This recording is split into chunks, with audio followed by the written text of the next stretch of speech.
نبی علیہ السلام ټول ژوندۍ زموږ تربیت کولو. نبی کریم صلی الله علیه وسلم دا تادی نه د کړی دی وخت کې د حاجیان او د عمرو ولا مې تادی منډه به وي هر کار به د منډوي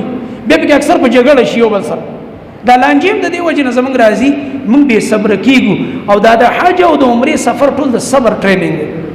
او اکثر پکې کوم ملګری چې تلی تاسو ته پوسو کې د حج او د عمرې سفر چې چا کړی خاص کر حج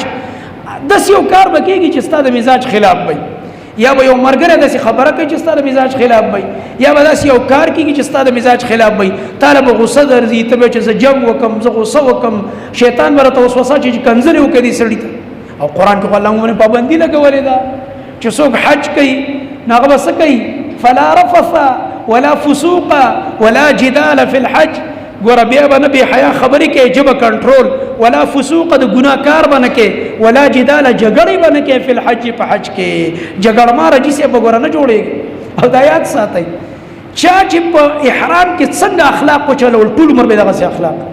چې په احرام کې جګړه مار وي کنه ټول عمر به جګړه مار جسه خلک دا ویل انجمار دي د پلانې جسه